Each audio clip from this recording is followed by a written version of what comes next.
Enhedslisten er et dansk socialistisk og grønt politisk parti og det mest venstreorienterede i Folketinget.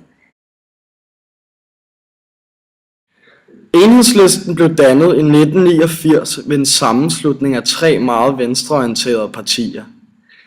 Det største af de 3 var Venstresocialisterne, der blandt andet har medlemmerne Per Clausen og Finn Sørensen, der begge sidder i Folketinget den dag i dag for Enhedslisten. De 2 andre var Danmarks Kommunistiske Parti, som gik ind for kommunisme i Danmark, og som i dag stadig har 300 medlemmer. Og det sidste var Socialistisk Arbejderparti.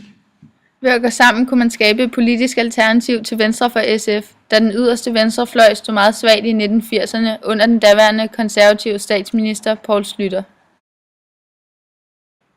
Enhedslisten kom første gang i Folketinget i 1994 og har siden udviklet sig til et selvstændigt parti, som i dag har over 5.000 medlemmer.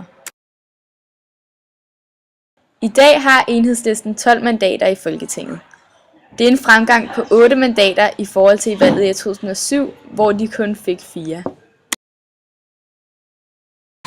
I modsætning til de andre partier i Folketinget er Enhedslisten ledet kollektivt. Alle væsentlige beslutninger bliver derfor vedtaget på Enhedslistens årsmøde, der afholdes hvert år. Partiet har derfor ikke en formand, men en ordfører. Deres nuværende ordfører er Johanne Schmidt-Nielsen, som har været talskvinde for Enhedslisten siden 2007. Ligesom de andre folketingsmedlemmer af partiet, hører hun ind under rotationsordningen, der er til for at sikre, at politik ikke bliver et levebrød og for at give plads til nye ansigter.